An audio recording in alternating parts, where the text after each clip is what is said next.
There is a moment the narcissist is never prepared for, and it is not confrontation. It is not exposure, humiliation, or even abandonment. It is the moment you go no contact and stop trying to understand them. Stoic philosophy teaches that suffering comes not from loss, but from attachment to expectation. The narcissist is nothing if not attached to expectation. They expect access, reaction, emotional labor, and narrative control. When you remove all of that at once, the structure they rely on destabilizes. At first, they misinterpret your silence as strategy. They assume it is temporary, tactical, or designed to provoke pursuit. That assumption becomes the first fracture in their collapse. Narcissists do not experience relationships as mutual bonds. They experience them as regulatory systems. You were not a partner to them in the emotional sense. You were a stabilizer, an interpreter, and a buffer. You absorbed their anxiety and returned coherence. You managed emotional overflow they refused to process internally. When you go no contact without explanation, that regulatory system disappears. Stoicism refers to this as the loss of externals. Healthy individuals adapt inward when externals are lost. Narcissists lack that internal capacity. The initial phase of collapse is not sadness. It is irritation, agitation, and restlessness. The nervous system remains activated with no release valve.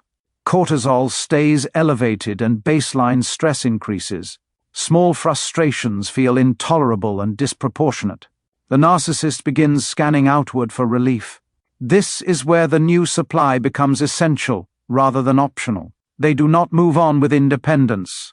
They move on carrying borrowed emotional energy. They mistake inertia for healing. The new relationship often appears intense at first. The chemistry feels accelerated and convincing. This happens because the narcissist brings your emotional labor unconsciously. Your patience, regulation, and tolerance are still powering the system. But borrowed systems always accumulate debt. Once your energy is fully withdrawn, the structure weakens. The narcissist begins to feel disoriented rather than satisfied. They cannot locate themselves without your reflection. They cannot triangulate without your presence. This disorientation produces panic rather than insight. When you stop chasing and stop checking, something critical shifts. You remove yourself as a reference point. The narcissist can no longer measure power or relevance. Stoic philosophy warns against externalized identity for this reason. The narcissist's identity exists almost entirely outside themselves. Without your reaction, their internal narrative collapses. They experience this not as loss, but as threat. Dopamine drops sharply without attention-based reward. Cortisol spikes without emotional discharge. The nervous system begins to misfire. Escalation follows predictably. More posts, more noise, more performative happiness appear. This behavior is often mistaken for confidence. In reality, it is withdrawal behavior. The narcissist is attempting to self-stimulate regulation. They seek reaction to restore equilibrium. When you do not respond, frustration turns inward. They redirect pressure toward the new supply. Expectations increase without explanation. Criticism replaces affection. The new supply was not chosen for emotional capacity. They were chosen for novelty and availability. They were never trained to regulate chaos. As tension rises, confusion replaces excitement. Arguments escalate over minor issues. Boundaries feel like rejection to the narcissist. Normal disagreement becomes perceived betrayal. The narcissist searches for a cause. They cannot tolerate internal responsibility. Blame must be reassigned. This is where your absence becomes most powerful. You are no longer present, but you are still structurally relevant. Your departure removes the final scapegoat. The collapse can no longer be blamed on you directly. The narcissist experiences cognitive dissonance. Their inner voice grows louder. It speaks in the language of responsibility. They cannot sit with that voice. Self-observation without defense is intolerable to them. Avoidance becomes compulsory. The The narcissist attempts containment through external management. They become excessively charming with outsiders. They lean harder on flying monkeys. They curate narratives more aggressively. This is not healing behavior. It is damage control. Internally, the system remains unstable. Externally, the performance intensifies. This discrepancy creates exhaustion. Exhaustion increases irritability. At this stage, emotional intimacy becomes impossible.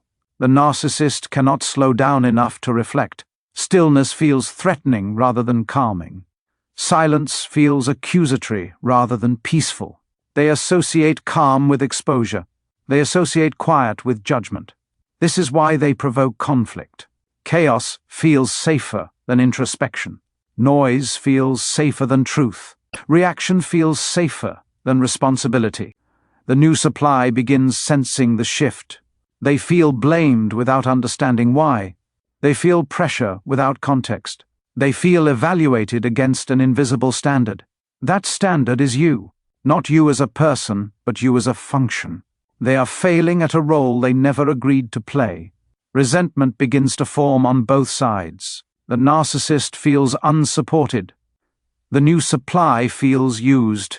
This is when devaluation accelerates. Affection becomes conditional and inconsistent.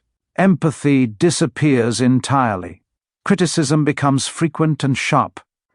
The narcissist reframes the relationship as disappointing. They rewrite history again. They externalize the failure onto the new supply. This mirrors what happened with you. The pattern is not coincidence. It is structural. Indifference is what completes the collapse. Not anger, not confrontation, not explanation. Indifference removes all leverage. Stoicism teaches peace through non-attachment to outcome. Your indifference is not cruelty. It is clarity. You stopped interrupting consequences. You stopped stabilizing dysfunction. You reclaimed your nervous system. They were left with themselves. The narcissist does not experience this as growth. They experience it as deprivation. They feel abandoned by regulation, not love. They feel punished by silence, not rejected emotionally.